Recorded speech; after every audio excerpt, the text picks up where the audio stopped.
그러니까 밥도 한 줄도 안 먹더라고요. 유대는. 국은 뭡니까? 국도 하나도 안 먹고 반찬도 이렇게 번갈아 놓아도요 하나도 안 먹어요. 유령은 먹을 수가 없는 겁니다. 그러나 예수님은 어땠습니까? 먹기도 하고 마시기도 하고 유령이 아닌 거예요. 실제로 우리 같은 몸으로 이 신령한 몸으로 이 땅에 오셔가지고 말하기도 하고 마시기도 하고 먹기도 했다는 겁니다. 또 어떤 얘기했냐면요. 예수님은 부활하는 것이 아니라 이건 꾸며낸 얘기고 거짓말이다 이거예요. 저 그런 말 하지 않습니까? 세상에 믿지 않는 사람들은요, 야 예수님 어떻게 부활할 수 있냐 이거예요. 그래서 거짓말이다. 이거 꾸며낸 얘기다. 이 성경 못 믿을 것이다. 이 성경 이거 어떻게 이게 믿을 수 있는 얘기다. 성경 지어낸 얘기고 이거 꾸며낸 얘기다. 이 쟤들이 예수님 죽자마자 예수님 부활했다 해가지고 다 거짓말 친 것이다. 사기 친 것이다. 이렇게 이제 얘기를 하는 거예요. 예수님이 들어가셨는데 그럼 쟤들이 사기를 쳐가지고 저 여러분이 지금 이 자리에 나와가지고 2000년 전에 사기 친 거 가지고 지금 믿고 여러분이 이 시간 나와가지고 예수님을 지금 부활했다고 찬양하고 있고 지금 그러는 겁니다. 참 너무 웃기지 않습니까? 예? 2000년 전에 쟤들이 사기친 거 가지고 거짓말하는 거 가지고 그래서 우리가 그들을 믿고 지금 이 자리에 와가지고 여러분 지금 찬양하고 있는 거예요. 저는 어떻습니까?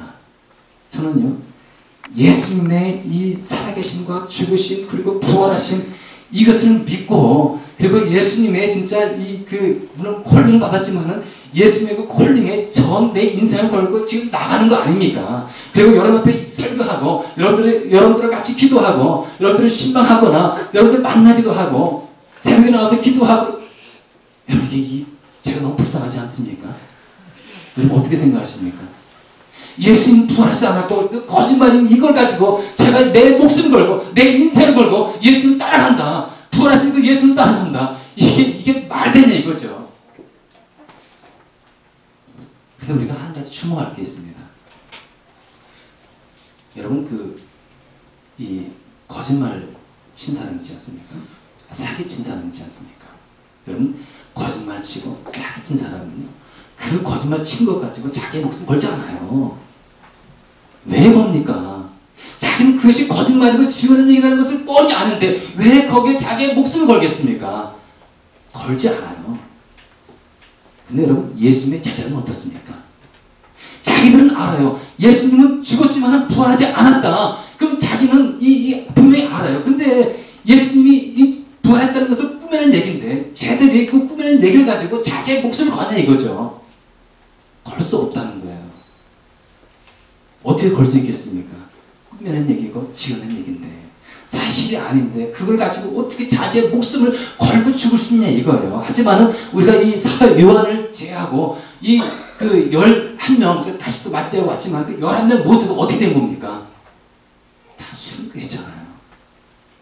십자가에 못 박혀서 거꾸로 매달려 죽고 가에 목베임을 당하고 뇌에 맞아 죽고 이런 순교를 당한 겁니다. 여러분 이 제자가 자기 꾸며낸 얘기를 가지고 이렇게 이 십자가에 죽고 목베임 당할 수 있을까요? 그럴 수는 없잖아요. 따라서 예수님은 부활하신 것이 맞다는 거예요. 틀림없다는 거예요. 여러분 의심하지 마시기 바랍니다. 예수님은 부활하셨어요. 그걸 믿어야 되는 거예요. 여기 이제 41절이니까요. 우리는 그와 함께 먹기도 하고 마시기도 하였고 여러분 이 분명한 이 놀라운 사실은 무엇입니까? 부활하신 예수님과 먹기도 하고 마시고 했다는 것뿐만 아니라 42절 보니까요. 이 예수님께서 이 베드로뿐만 아니라 그 제자들에게 어떤 말씀을 주십니까? 그들에게 사명 주시고 있잖아요. 어떤 사명입니까? 우리에게 명하시기를 사명 주신 것이죠. 하나님께서 자기를 살아있는 사람들과 죽은 사람들의 심판대로 정하시는 것을 사람들에게 선포하고 증언하라. 이것이 바로 예수님께서 부활하신 예수님께서 제자들에게 주신 하나님의 이 주님의 사명인 거예요. 내가 살아있는 자와 죽은 자의 심판자다. 이것을 너희들 다 증거하라. 바로 이 사도들이 이 예수님의 이 복음 이걸 증거한 거 아니겠습니까? 그래서 죽은 거 아니겠어요? 여기서 우리가 볼 수 있는 게 뭡니까? 살아있는 사람들과 죽은 사람들의 심판자. 살아있는 자는 우리 하나님은 심판하시지만 이 죽은 자를 우리 하나님께서 심판하신다는 거예요. 히브리서 9장 27절인가요? 왜 한 번 죽는 것은 정하신 것이요 그 후에는 뭐가 있는 겁니까? 심판이 있다 라고 말씀하고 있지 않습니까? 죽음 이후에는 심판이 있는 거예요. 근데 심판이 있는데 그 심판장이 누구라고요? 예수 그리스도. 부활하신 예수 그리스도라는 거예요. 따라서 우리 예수님의 그 부활을 조금 더 1%라도 여러분 의심하지 마시기 바랍니다. 100% 예수님의 부활을 믿으시기 바랍니다. 어떻습니까? 여러분 제가 한번 묻겠습니다. 여러분들은 예수 그리스도의 이 부활을 분명히 믿으십니까? 그리고 여러분들은 예수님과 함께 신령한 몸으로 나중에 부활할 것을 믿으십니까? 이것까지 믿으셔야 되는 거예요. 이것을 믿으면 우리는 어떻게 되는 것입니까? 이것을 믿는다고 하면서도 여러분들 죽음에 대한 공포 때문에 죽음에 대해서 슬퍼하면 안 되는 거예요. 그 위에 삶이 있지 않습니까? 그걸 생각하면서 우리가 이겨나갈 수가 있는 거예요. 뿐만 아니라 우리는 이제 이 부활에, 이 예수님의 부활을 믿기 때문에 우리에게 뭐가 있는 것입니까? 부활에 대한 소망이 있잖아요. 이 부활에 소망이 있는데 여러분들이 이 세상에 소망 가지고 살면 안 된다는 겁니다.